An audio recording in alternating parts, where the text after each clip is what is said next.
Hi guys, and welcome to another video. Now the question people always ask me, Mickey, what do you carry in your paranormal kit bag?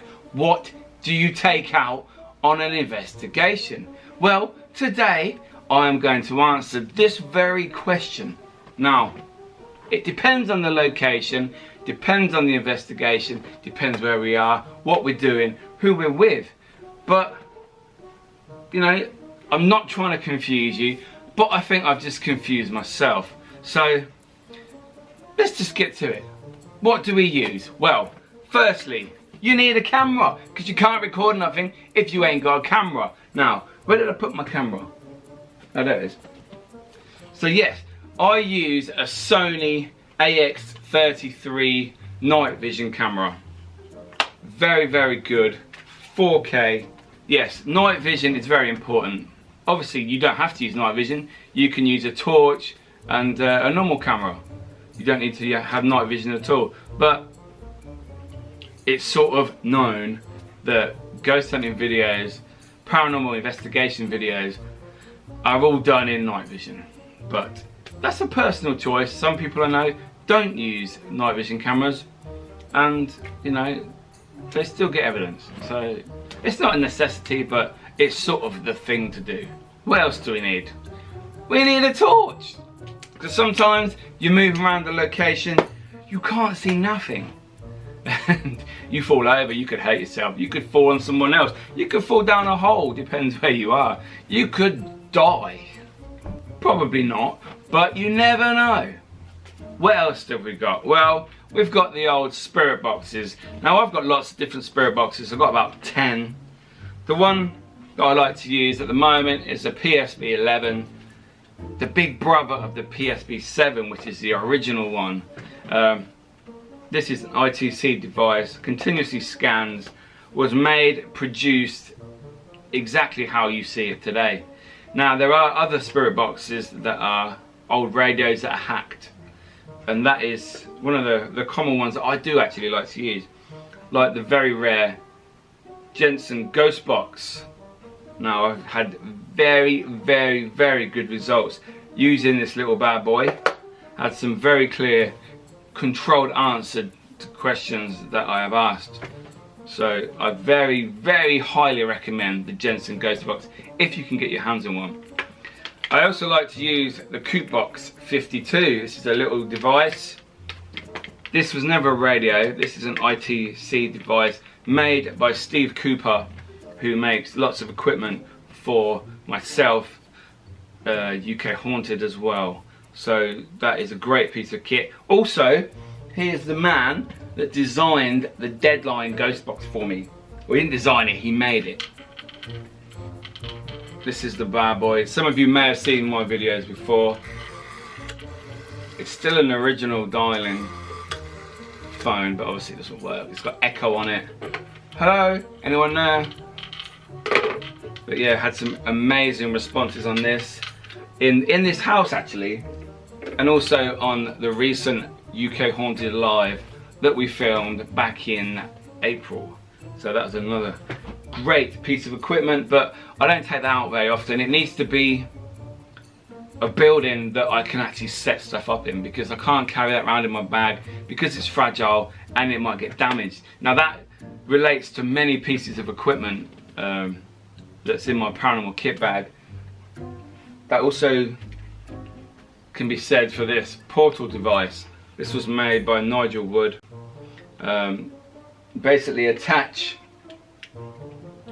by cable or by Bluetooth transmitter your spirit box. So you plug your spirit box into the transmitter, it would then Bluetooth it to the portal, and you can cut out all the noise, the background noise, so you can get just crisp, clean responses, like voices like I'm talking now.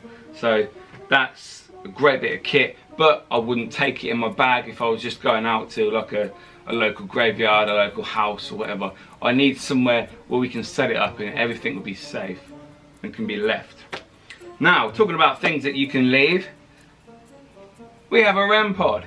Everyone knows what a REM pod is. It's that noisy thing. gives off an electromagnetic field. Anything goes in the field enters the field around the antenna, and it goes off and makes annoying noise. But it's good to leave it in a corridor locked off, so anything happens, you know there's no one around it, and it could be paranormal. Now, I also use my male REM for that as well. So this is another EMF detector. It has temperature on it as well, but it also has exactly the same antenna as that one. So you can turn it on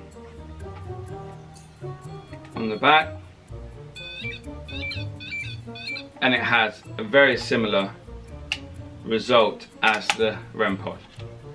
So yeah, what else do we have, Michael? Well, I should have done this earlier on in the video, but we have infrared lights. You need these if you're going to use night vision, because they just illuminate the whole area so much.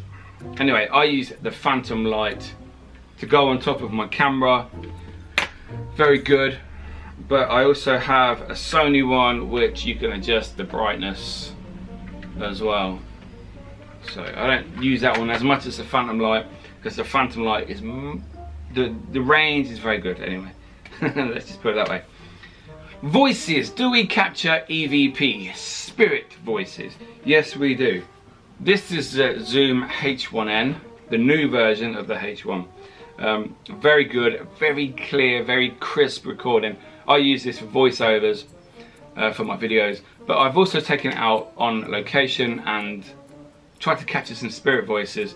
But the only bad thing is when you're replaying it live on the video, the speaker's very quiet, so it's not that good.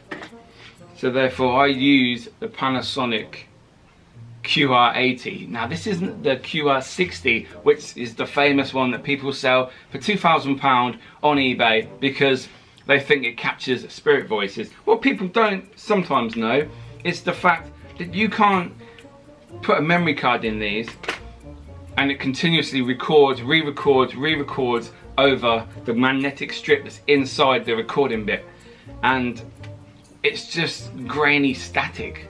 It's not voices, it's just bad quality recording. That is it. That's my opinion. That is many other people's opinion, but each to their own. Some people use the 60 and think, oh my god, I've got a ghost shouting at me. No, it's probably just damaged recording. But what do I know, eh? Next we have the Paranormal Puck 2. This is a bit specialist. What it is, it's a little device here. So I'll turn it on and show you. You won't really see nothing, just lots of lights flashing about. It's a bit light, you probably won't see all that. But anyway, what it does, you connect it to the digital dowsing app. Bill Chappell, who makes Ghost Adventures equipment for Zach, Billy, Aaron and Jay, etc. And what you do, you turn this on, you put this in a location, you connect it to the app on your phone or your tablet, and it records barometric pressure, temperature, EMF, magnetic field. But it also, what I like to use it for, you can type in a message, like like a text on a phone, like a text message, and you can ask it a question and it will respond in text form. Now I've used this many times in conjunction with a spirit box going, and I have had amazing results with the words on the reply from the spirit, and also on the spirit box, the same words coming through at the same time, which means it appears that they can use both together. And wow, some people may think that's a load of rubbish. You know, everything about paranormal is each to their own. You make your own mind up. Very, very good bit of equipment. I like to use that in certain locations because it's quite small. It's got a hard case. You can just put that in your bag. It's not going to get damaged. And you just get your phone out. You've always got your phone and you just put it on the floor and start texting. Yeah. There's also a photo mode on that where you place it down, you put your phone there ready, and if it senses any change in the atmosphere, it will take a picture. But I've never had it work, so who knows? Also, another bit of kit that I like to use is the tri-field meter. not a gauze meter, but a tri-field one. This can capture magnetic energy from 0 to 100 range, 0 to 3 range, electric and radio microwave. So it picks up any of those, and you just use it. You ask the spirit to give us a spike, as it were. I don't know if you can see that. It's a bit bright today. Yeah, it's a bit bright. Anyway, it's just like a reader. It's a bit like a K2, but this is more scientific, I would say. Anything can affect a K2. That's why I haven't got it in my kit bag, because you can breathe and the K2 will go off. It picks up phone signals, obviously plugs, electrical signals, which they all should, but it appears that anything really can affect the K2 meter, so I don't really like to use it that much. One of the other pieces of kit that is quite specialist, but then again it's quite common nowadays. Like last year it wasn't common at all, is my SLS camera, structured light sensor camera. This has been built, it's all integrated with the tablet. Got the handle that goes on there, so I just go around holding it like this. Very good, very small, very portable. That was the whole point. This is the second one I've had. The first one was on like a bracket frame, and it was massive. It was like this big, and it was really heavy to carry around. The tablet was in your face, but yeah, this design I think is so much better. And the sensor that this uses is the Xbox One sensor. My first one was a Xbox 360 sensor, and that picked everything up. Tables, chairs, door frames, curtains, anything with shade in it, it would say it was a spirit. The Xbox One sensor appears to be a lot better, a bit more credible, because it doesn't pick up very much at all. I've only had things pick up maybe 2 or 3 locations out of the 20 plus that I've used it at. So I think when you capture something on this sensor, it's a bit more credible. But you know, that's my opinion. What's your opinion? Do you use an SLS camera? If you do, what sensor does it have? Is it the Kinect? Is it the Xbox 360? Is it the Xbox One? Or any others? I think you can get Windows ones as well. Let me know in the comments what SLS camera you use. But yeah, this has got its own little case. So I can probably carry this with my backpack with all my gear in, and I could carry this. So this is pretty portable. So I would take this to most locations, like outside as well, because it's easy to carry, because it keeps it safe in the little case itself, and it's not going to get damaged. And that's the whole point. Equipment is very, very expensive, and we don't want to break it. Oh, what am I going to put it in? Silly me. Here's my bag. I've got to put my kit somewhere. I can't carry it in my hand, can I? So this is a K&F concept bag.